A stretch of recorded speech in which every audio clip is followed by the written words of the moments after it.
Desde la sociedad, un espacio donde convergen sociedad y gobierno, con las noticias al día de Héctor Bernal, la opinión editorial de Marco Antonio Guevara y la conducción de Víctor Medina Calderón. Desde la sociedad, donde la sociedad es la que manda. Bienvenidos. Hola, ¿cómo están? Qué gusto tenernos una vez más en este programa Desde la Sociedad, donde la sociedad es la que manda y se manifiesta. ¿Qué pasó, Víctor? Buenas tardes. Buenas tardes, don Héctor, ¿cómo estás? Pues bien, bien. Contento, es lunes. Es lunes, fíjate. Es lunes. Así es. O sea, hoy arranca la semana. Hoy arranca la semana. En la mañana leía que decían, tengo no sé cuántos músculos, no sé cuántos huesos, cuántas células. Y por eso es que se batalla para levantarlas los lunes, tantas cosas. Qué casualidad. Bueno, Después de que el sábado te echaste tus alipuses, el domingo lo dedicaste a tirar barra. No, lunes... fíjate que afortunadamente no pasó nada de eso. Estuve muy tranquilo, sí. O sea, el sábado no te echaste tus alipuses. No. ¿Fue el viernes? No, tampoco. No, el viernes estuvimos un rato por allá, pero no nada de nada. Oye, Nada. fíjate que se nos murió el rector José Luis Franco. Sí, estaba viendo la nota en la mañana, qué lástima, hombre. Bueno, pues desde aquí le mandamos un saludo a su familia, obviamente las condolencias respectivas y Sí. ojalá y ya se encuentra seguramente en un mejor plano y Así gozando es. de otras cosas que no podemos gozar los que todavía estamos por aquí. Siempre decimos que qué buena persona era, pero a mí en lo particular me caía muy bien José Luis Franco, porque era como su apellido lo dice, muy franco. Pero Muy independientemente abierto. de sus actuaciones políticas, era un ser humano. Sí, claro. Un ser humano y para muchos padre, hermano, familiar, de alguna manera, amigo, compañero, en fin. Entonces, pues es una pérdida para mucha gente y por lo tanto pues hay que tenerle todo el debido respeto. Así es. Y también solidarizarse con la familia, ¿verdad? Que es la que más lo ha de sentir ahorita. Definitivamente nos solidarizamos con la familia del ingeniero Franco. Así es. Bueno, y pasando a otra cosa, Víctor, ayer fue el Día Internacional de la Mujer y mandaron muchas felicitaciones a las mujeres. Sin embargo, en un escrito de una científica, creo que es alemana, decía, no hay por qué felicitar a las mujeres en este día. Este día se instituyó porque hubo un problema muy fuerte, en primer lugar, de unas mujeres que se incendió donde trabajaban y vivían y trabajaban en condiciones infrahumanas. Así Y de ahí se instituyó precisamente el Día Internacional de la Mujer. Así es muy repetitivo pues escuchar a las mujeres que dicen es que no es una celebración, Así no es un festejo, no es un festejo, es una celebración. Así es. O sea, porque no tenemos nada que festejar. Así es. Más bien es la conmemoración del Día de la Mujer.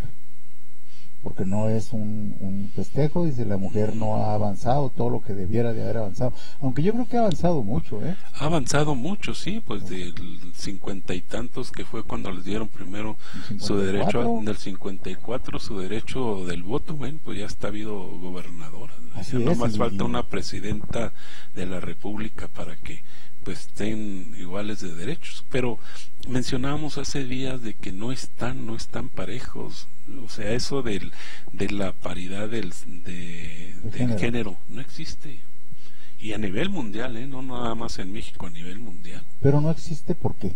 Porque es muy poco, es un 34% de las mujeres, tanto que participan en... Pero ¿quién les dice que no participen?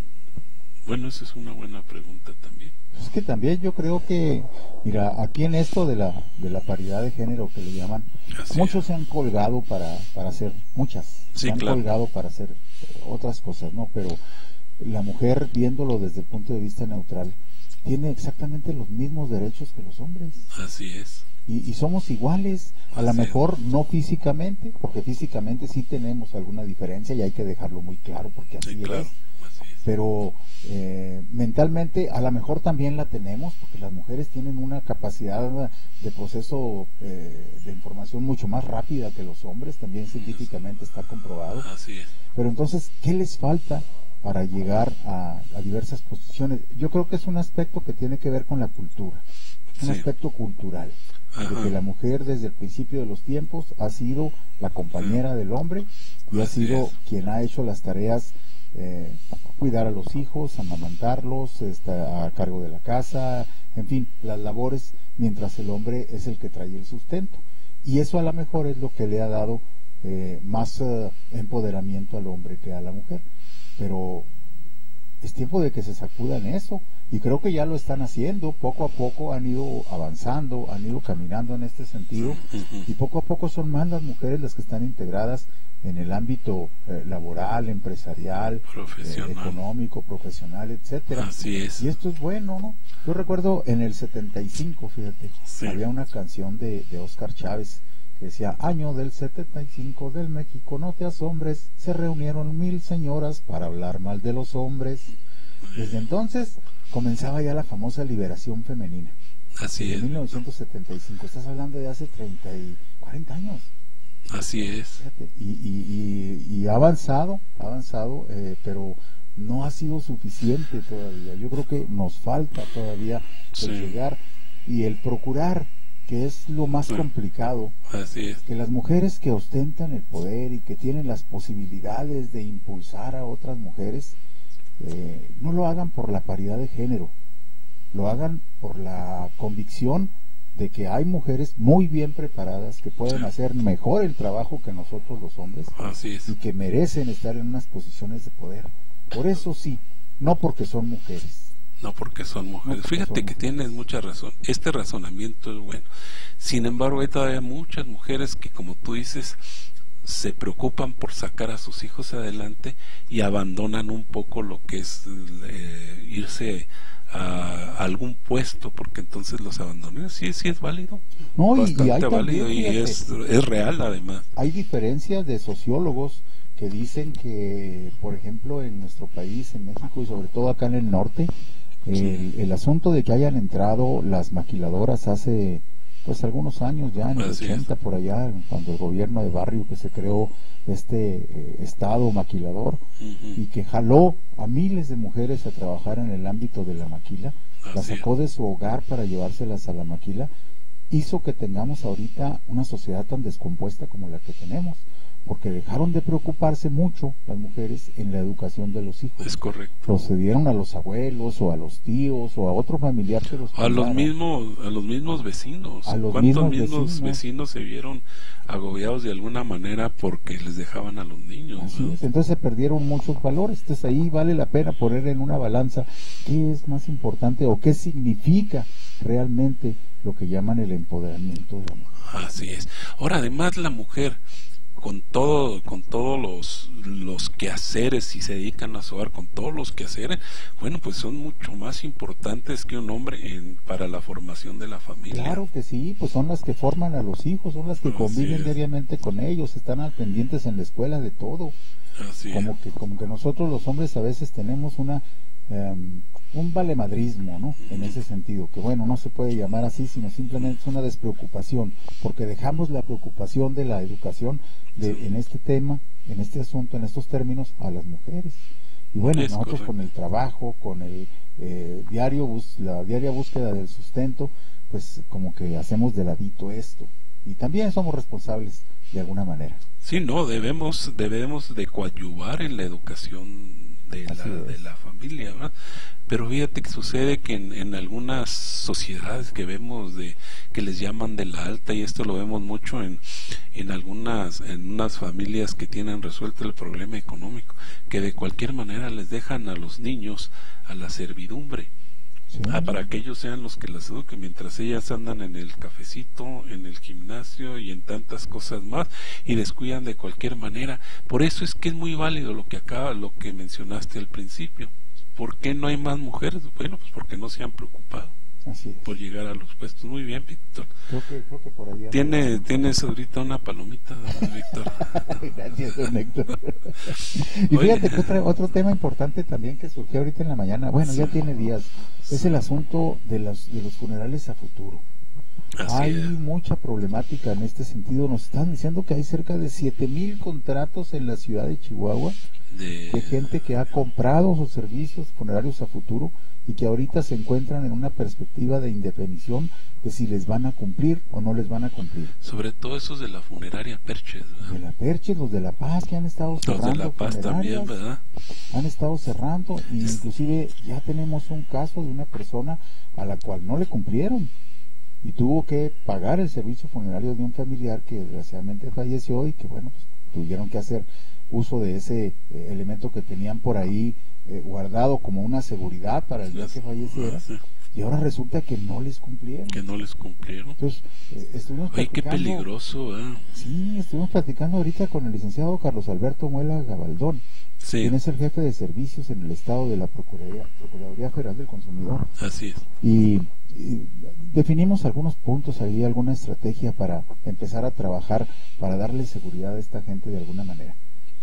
Vamos a estar trabajando en esto y ya una vez que tengamos una línea esquema definida, lo hacemos público. Por lo pronto, te digo que los martes ahí en la Procuraduría Social estamos haciendo una relación de la gente que tiene sus contratos, sus títulos, para tener pues un padrón de las personas que tengan esta problemática y en un momento dado buscar la forma de que les cumplan, no hay de otra, ¿no? De que les cumplan. Es que pasa como con alguna de estas como el FICREA, como tipo de compañías que reciben dinero y creen que es de él, se los gastan o lo malinvierten y el único que está perjudicando es precisamente el cliente, ¿no? El que compró el servicio, el que compró el servicio. Oye, pues hay que ponernos muy listos. Yo tengo servicio a futuro, creo que ya me tengo que morir, porque si no me van a hacer tarugo. ¿Cómo? No creo, Néstor. No me van a cumplir estos. No van a cumplir. Vas a andar rebuscando a quién reclamarle. Pues sí, fíjate, imagínate. Oiga, pues que puede. No, ni lo mande Dios. No, ni lo mande Dios quiera. Toco aluminio, porque madera no tenemos ya aquí en el estudio. No, tú estás muy joven todavía para pensar en eso. Muchas gracias, Víctor. Pero es bueno tener esa seguridad, porque es un asunto que pues ya no le dejas a la familia el pendiente de cómo le va a hacer para llevarte un hoyito, para cremarte, ¿no? Sí. Ya cuando Dios decida de que tu tiempo se terminó y hay que llegar allá a otras esferas. Fíjate que sí, hay que ver con quién hace uno estos tipos de contratos. Sí, hay que estar muy porque pues toda la gente esta que invirtió sus ahorritos en este tipo para no batallar en el futuro y ver lo que está pasando con bastante gente. Qué bueno que andan moviendo por medio de la Procuraduría Social ¿con quién estoy? Con la Procuraduría. Sí, con la Profeco. Con la Profeco, perdón, este tipo de para ayudar a la gente, ¿no? Así es, la idea es plantear una reunión donde participe también la Comisión Estatal de Derechos Humanos, que tiene mucho que ver en este tema. Claro, definitivamente. Y la Secretaría de Gobierno, que en un momento dado esto se le puede convertir en un problema grave, ¿no? Se le puede convertir, imagínate nada más. Imagínate nada más. Y han ido cerrando estas funerarias, ¿verdad? Y han ido cerrando, así es. Pues hay que ver qué podemos hacer para darle garantía a la gente que tiene sus contratos a futuro de que las empresas le van a cumplir. Bueno, y hablando de cumplir, fíjate que aquí en Sierra Azul, acá por la colonia Aeropuerto, pues marcharon cientos porque acusan de corrupción al Infonavit. Ya ves que el CTU hizo muchas casas por ahí y parece que están en muy malas condiciones y el Infonavit no la revisó, que es precisamente una de las obligaciones, ¿verdad? Antes de liberar los fondos, certificar que las viviendas que se están otorgando estén en muy buenas condiciones, y no lo hicieron, ¿eh? La famosa Corporación Técnica de Urbanismo. Así es. Y fíjate que ahorita que estaba con el licenciado Carlos Alberto Muela, de la Profeco, recibió también una llamada en el sentido de que estaban ante una manifestación ayer en Infonavit y se quejaban de que la Profeco era responsable de muchas de las fallas que adolecen y me parece que no es por ahí el asunto. Creo que es la constructora la que ha estado violando de alguna manera los reglamentos municipales para la construcción de vivienda.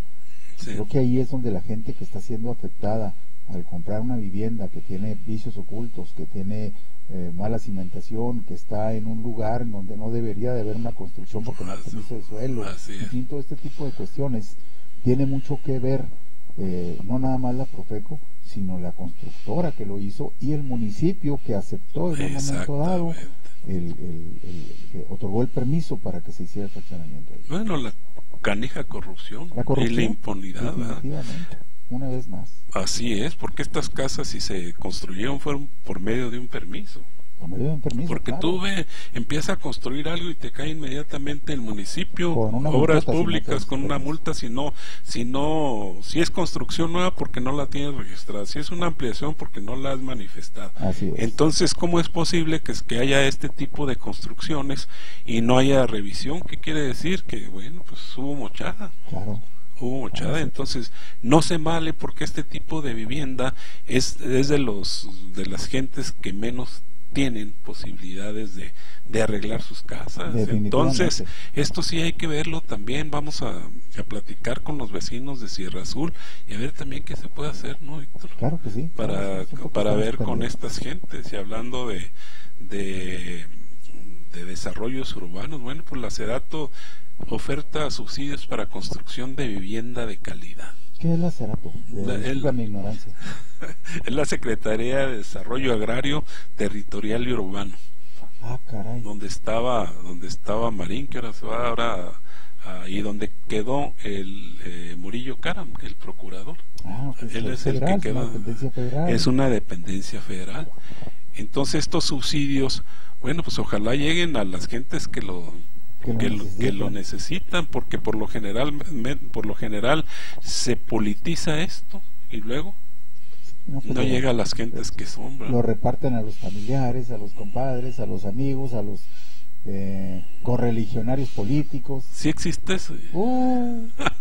Sí existirá. Yo recuerdo que allá para la sierra, por el noreste, había un diputado que cuando entregaban semimovientes, que entregaban ganado, que entregaban semilla y todo, sus parientes eran los beneficiados y la gente que lo necesitaba jamás llegaba a sus manos.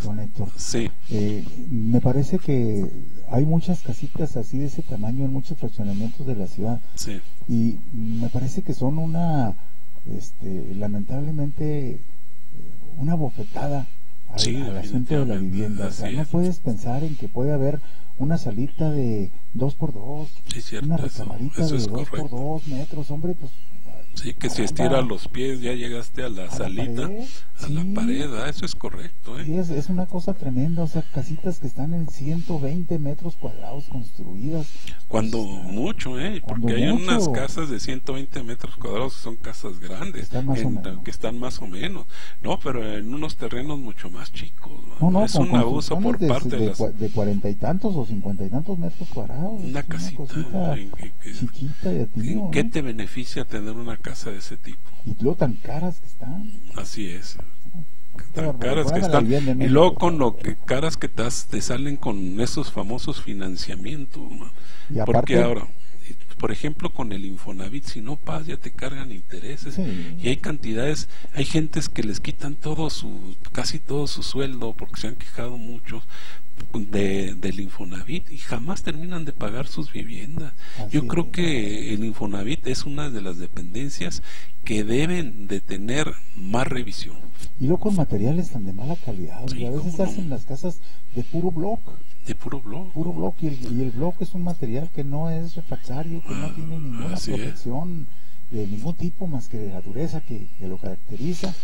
Pero la verdad que yo no entiendo por qué dejaron de construirse casas de adobe. El adobe era un material muy barato, muy práctico, muy resistente, y con un buen acabado. Las casas de adobe duran años. Todavía hay muchas casas de adobe en muy buenas condiciones. Claro, definitivamente, pues las casas antiquísimas están en pie, precisamente que con algún que con algún mantenimiento quedan muy bien. Pero si ves estas casitas también, están hechas de bloc como tú dices, pero no tienen no se le ven preparación para aire acondicionado, para calefacción, para nada. Entonces son casas que son hieleras y son unos congeladores en invierno y es un infierno en verano, ¿verdad? Entonces hay que ver, sobre todo en nuestros climas extremos que tenemos aquí en el estado. Claro, pobre gente, pues nomás a sufrirla. Nomás a sufrirla. Oye, ¿cómo ves esto de la privatización del agua? La ley, en toda ley general de aguas dicta hay claras menciones de la insistencia por privatizar el agua. Imagínate nada más. Fíjate que he escuchado mucho a Kamel Atié. Kamel Atié es de los principales, él fue aquí presidente, es el que lo está promoviendo, él fue presidente de la Junta Central de Agua y Saneamiento en Chihuahua, precisamente. En una ocasión tuvimos ahí un debate en Canal 28. Sí. Porque él defendía los cortes en los domicilios y le decíamos, es que es una violación a la ley de salud. Y a fin de cuentas tuvo que reconocer, bueno, de alguna manera que era una violación. Pero bueno, ahora es un defensor a ultranza de este proyecto que dice que no privatiza el agua, pero sin embargo hay voces muy serias que dicen que esta modificación planteada sí privatiza el agua de alguna manera. Sí, claro, definitivamente. Y eso es muy grave porque, bueno, pues, ¿a dónde vamos a parar con tanta privatización? Gravísimo, porque imagínate, entonces sí van a tener posibilidades de cortar el agua. Pues claro. Porque si no me pagas, yo soy una empresa privada y si no me pagas el agua, bueno, pues te la voy a cortar. Ya no es una autoridad la que lo está haciendo. Exactamente, entonces qué peligroso está del agua. Sí, ojalá que lo estudien bien y si es necesario, pues no autoricen esta. No, las empresas privadas no tienen por qué entrar a manejar los recursos naturales como es el agua. Porque no tiene nada que hacer. Aquí el Estado es quien lo debe de administrar, porque es de todos los mexicanos, nada más por eso. Nada más por eso, el agua y la luz. Acuérdate que la luz era privada y en tiempos de Adolfo López Mateos, bueno, pues la absorbió el Estado. Y ahora con la reforma energética, pues ya está otra vez la privatización, aunque esto ya tiene mucho tiempo a través de los famosos esquemas esos de los pidregas, ¿no? Sí. Que bajita la mano eran contratos con empresas para la producción, el suministro de energía. Así es. Fíjate que hay más de 6.200 ¿cómo se llaman? Científicos que dicen que va a haber problemas con el agua. Ojalá y no pase este asunto, ojalá y no pase. Así es. Y por último, Víctor, pues no nos gusta hablar de muertos y de balaceras, pero sin embargo tuvo otra balacera en otro concierto de otro de estos cantantes de banda, de narcocorridos. Ahora fue Gerardo Ortiz allá en el rodeo de Texcoco en México. Gerardo Ortiz, sí, también una balacera. Ahora no fue en contra de él, ¿verdad? Pero fue la balacera dentro del rodeo que se estaba llevando a cabo. Por eso esta propuesta del ingeniero Javier Garfio, presidente municipal, es una propuesta interesante, ¿no? Primero lo subió aquí al Cabildo, a través del Cabildo, y bueno, pues lo aprobaron y ya están por elaborar el reglamento. Y lo promovió también en la reunión reciente de alcaldes en Pachuca, Hidalgo, la reunión del, ¿cómo le llaman? El Frente de Alcaldes Municipales, algo así, no recuerdo su nombre exactamente, pero es una reunión donde agrupa más de 1.500 alcaldes del país, de los 2.447 que existen en el país, municipios, y bueno, pues planteó este asunto y establece básicamente dos cuestiones. Una, para las empresas que contraten a este tipo de cantantes de narcocorridos, sanciones que van de los 100 a los 335,000 pesos. A las empresas. Y luego dos, para los cantantes que interpreten este tipo de narcocorridos, prisión que puede ir de los, me parece que son de los 15 a los 3 años, me parece, no recuerdo exactamente pero es un lapso, pues, de prisión para los cantantes. Para acabar con este problema, porque sí está habiendo muchos problemas. ¿Cuántos cantantes de este tipo han sido ya victimados? No, y además es fomentar una cultura del delito, fomentar una cultura de enaltecer las acciones de aquellos que se dedican al narcotráfico y acciones de crimen organizado. Y eso no lo podemos permitir. O sea, está bien que hagamos de nuestra cultura. Fíjate que hay una opinión muy clara de dónde vienen los narcocorridos, porque dicen, el pueblo mexicano está acostumbrado a cantar corridos. Así es. Bueno, es una manera del pueblo de expresar hechos o situaciones o inclusive personajes de la historia, ¿no? Está el de en el aspecto de la lucha revolucionaria, pues el corrido de Pancho Villa, o el corrido de Gabino Barrera, o el corrido de el Siete Leguas y bastante. 7 Leguas, pero también hay, por ejemplo, el corrido del Caballo Blanco, que no tiene nada que ver con la violencia, es otra cosa, ¿no? O el corrido del Pan y la Tortilla de Óscar Chávez, que también es un corrido que habla de la alimentación del mexicano, del pan ¿cómo y de va la ese, tortilla. No recuerdo ahorita la frecuencia, pero es un corrido muy bonito. Así es. Y luego hay voces que dicen que los narcocorridos son un nuevo género, pero no es cierto, no es un nuevo género, es el mismo género de los corridos, es una variante, pero aquí se trata de hacer apología del delito. Así es. Aquí a quien haces héroe, pues es al pistolero que saca la pistola y que combate a la policía y que les dispara y que los mata y que hace a las violaciones, a los levantones, a los secuestros, los maneja de cierta manera así muy tranquila, ¿no? Llamándoles de una forma distinta, ¿no? O sea, una venganza, por ejemplo, un narcocorrido es una ejecución, es un asesinato. Y recuerda cuando empezaban estos de Camelia la Tejana y cuántos otros. El Carro Rojo, la banda del Carro Rojo. Ándale, va el Carro Rojo. Bueno, pues ya se nos terminó el tiempo, Víctor. ¿Tienes algo más que agregar? Pues mira, nos quedan 4 minutos. ¿Qué te parece si los dividimos en 1, 2, 3, 4? Bueno, me parece perfecto. No, don Héctor, pues darle las gracias a gente que nos ha estado acompañando a través de aquí de la web del www.noticiasaldia.com.mx. Invitarlos para que mañana estén con nosotros. De vez en cuando, si no tienen nada que hacer, métanse por ahí a Noticias al Día, chequen las notas que hay, son muy interesantes, y a lo mejor quien quita y se encuentran alguna transmisión en vivo, algo interesante que esté pasando por este canal, que obviamente tenemos que fortalecer cada día más y tratar de llevarles pues una mejor programación. Así es, Víctor. Les agradecemos mucho que hayan estado con nosotros. Nos vemos por aquí mañana, por favor. Cuídense mucho. Hasta mañana. Esto fue Desde la Sociedad, un espacio donde convergen sociedad y gobierno, con las noticias al día de Héctor Bernal, la opinión editorial de Marco Antonio Guevara y la conducción de Víctor Medina Calderón. Desde la Sociedad, donde la sociedad es la que manda.